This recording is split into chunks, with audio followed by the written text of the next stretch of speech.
credit for being the focal point of the offense, having everyone stack the box. Everyone knew he was getting the ball, and he still ends up with over 1,000 yards, 7 or 8 straight seasons in a row. And that's incredible. And then on top of it, you had this guy that, honestly, he has like a similar build as Jerome Bettis, but way more of an athlete. And he's catching passes and, taking them 50 yards. And it's like ridiculous. I mean, he is going to be one of the most disrespected players of all time. I mean, he has to be. Like, I don't know, and we might be in disagreement, but I don't know how you could say like Terrell Davis is better than him. Terrell Davis doesn't have the longevity, and I was talking to a former teammate of mine the other day about the Terrell Davis being in the Hall of Fame. He only had 2 good years. Yeah, out of 7 years, he had 2 amazing years.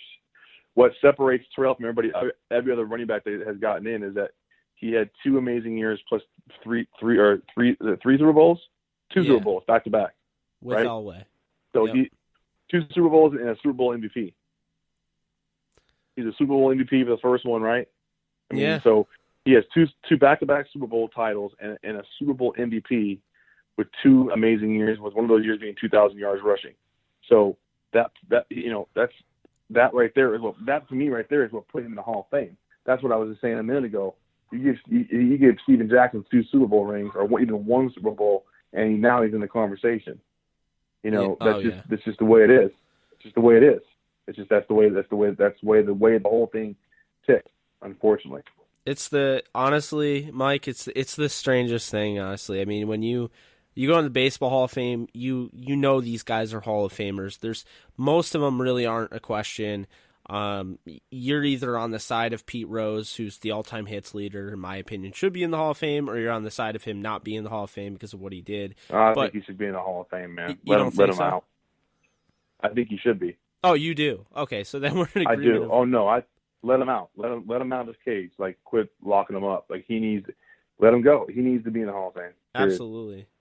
And I think he's paid his dues. He's waited long enough. Like, he's way paid his dues. Yeah, he's way paid his dues. But yeah, like, my point is, and I guess I wish they were more like the NFL in a way, like they let, Terrell Davis in.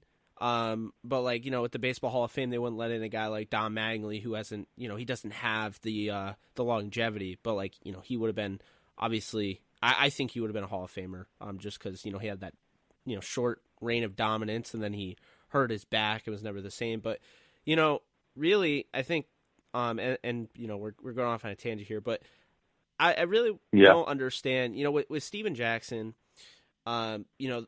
the argument against him was he was on a poor team. But you know what the argument against Bruce and Holt were?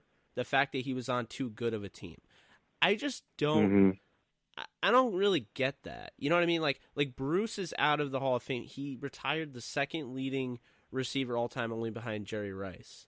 And it's like, Terrell Owens gets ahead of him, Randy Moss, now he has to wait another year. It's like this guy had over 1,700 yards with Brett Ripien and Chris Miller as his quarterbacks. So that was before Kurt Warner. That was before the great show on turf. I don't get it. It's like they have their own rules and everything. But I'm gonna wrap this up here, and I really appreciate you taking the time, because I think this has been a lot of fun, and I'm pretty sure you and I could talk about football for hours. Yeah. No, I could go on forever, man. I can go on forever. Trust me. Just something near and dear to my heart, man. I love very much. So dedicate my life to it, and I know a lot about it. I'll never tell you that I'm an expert, but I got a PhD. I like it. So, Sorry, what were you saying? Go ahead. Okay, so I'll throw in another quick question. Steven Sure. Jackson recently called himself the best running back in Rams history. Do you agree?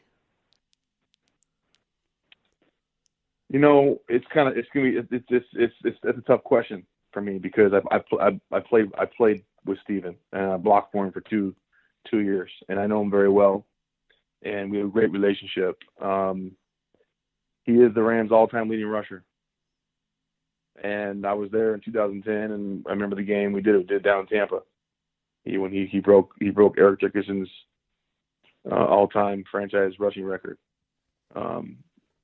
I've been fortunate as a fullback to do that for two organizations. Deuce McAllister, I was there to help him become the Saints' all-time leading rusher, and then Steven Jackson. It's tough. Eric Dickerson, Marshall Faulk, man, two great players, Hall of Fame players.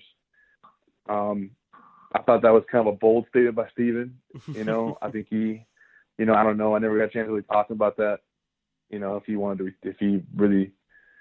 he felt that was kind of misconstrued. But hey, man, he feels that in his heart. I think he feels as if he's all-time leading rusher, then he's the Rams' greatest. I have a hard time with that because Marshall Faulk, we all know what he was able to do, and Eric Dickerson to me, it's hard.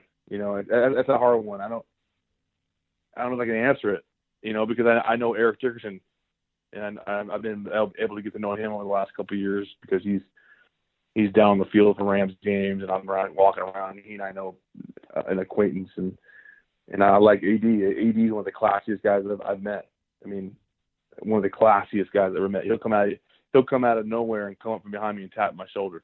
Hey, Mike, how you doing? And so it's hard. I have to go.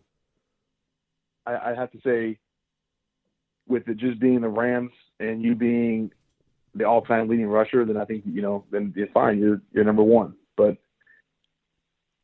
you're not in the Hall of Fame. Those two guys are. You know what I mean? So it's kind of a duke out between Marshall and Eric, who's the Rams' greatest all-time. But for Rams all-time leading rusher, it speaks for itself. So Steve has his argument. Does that make sense? Absolutely. But I think all three are phenomenal. I mean, phenomenal running backs. Who are all well deserving, but I think Steven has every right to feel that way. He gave his life to that organization, and once again, he is the all-time leading rusher for them. So hard to argue with that. But those other two guys are pretty darn good too. Yeah. In this scenario, it's tough for me. I say Falk, just because of I don't think I've never seen a running back like Marshall Faulk. I mean, like just getting a chance to watch him in person. You know what I mean? Like obviously I've seen highlights of Barry Sanders. I've seen but I just haven't seen anybody like Marshall Faulk. I think Eric Dickerson was the best pure runner. But Faulk, just what he was an extension of the coaching staff. He was like having another quarterback in the huddle. And it's not too shabby when you already have somebody like Kurt Warner in that huddle too. I have a hard time going against Marshall Faulk, but I will say I disagree with the fact Steven Jackson, number 39, has not been retired, because I just think that is totally unacceptable. Having Faulk and Dickerson's number retired and not Jackson's when he's the franchise all-time leading rusher, and it just, or at least be in the Ring of Honor. Being in the Ring of Honor at some point. I think eventually will happen. It's going to happen. It'll have to, but it'll have to happen. I think what separates Marshall from the other two backs is what he was able to do in blitz pickup. Marshall was a phenomenal pass protector. I mean, he knew defenses and could pick up the blitz. You couldn't always say that about Steven earlier in his career. He became better and more aware that he needed to pick up the blitz later in his career. I think he put more on that, more emphasis on that later in his career. I would think the year I got there in 2009, I felt like he kind of was taking the steps to be better, because the previous years I heard that it wasn't as good as it could be. I think he was an underachiever there, and I think he eventually overachieved and got really good at it, because he knew it was something that he needed to improve upon. Eric Dickerson, he was just running. He wasn't trying to pick up nobody. You know what I mean? But I think Marshall was a guy you could depend upon in run, pass, and blitz pickup, and that's. Yeah, no, I definitely, I think that's a really good point. So my last question, the 7-9 Sure. squad, came really close to a playoff berth.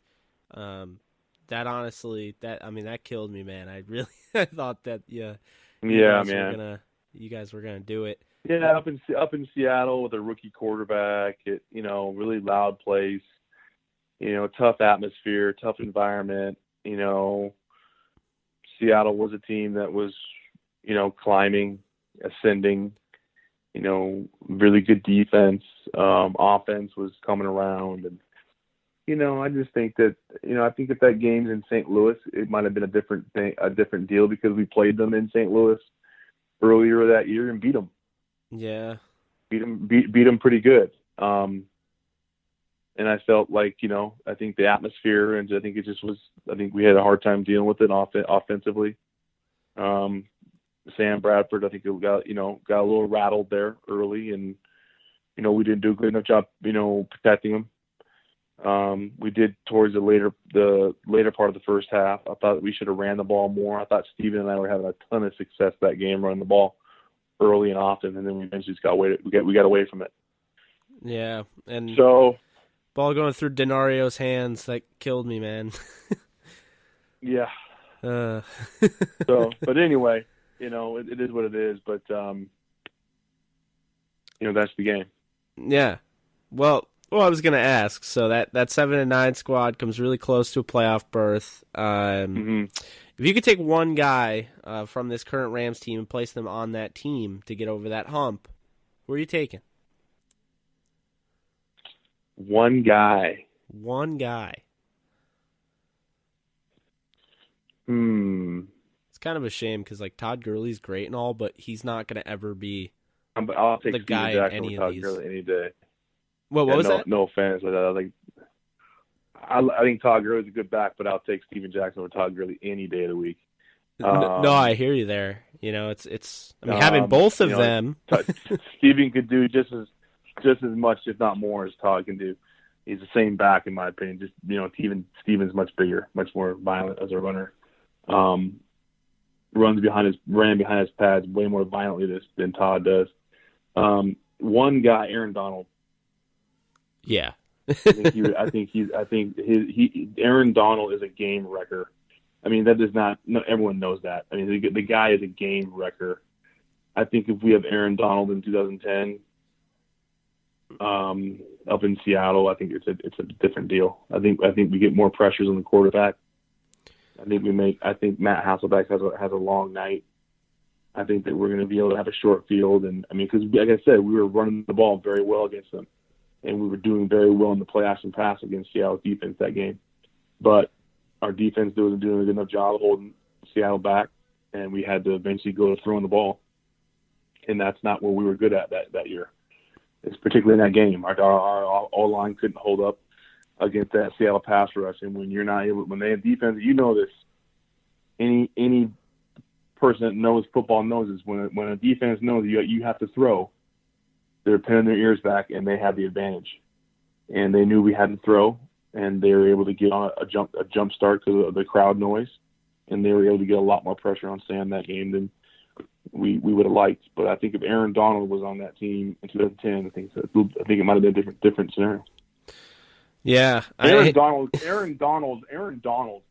could play 20 years ago. Aaron Donald is that type of guy that could play in the game 30 years ago. He's an old school guy. He's playing in a modern day game where he's a guy that could have been dominant 30 years ago. He's a dude. Aaron Donald's a dude. When I say the dude, that means you're a bad. You know what I mean?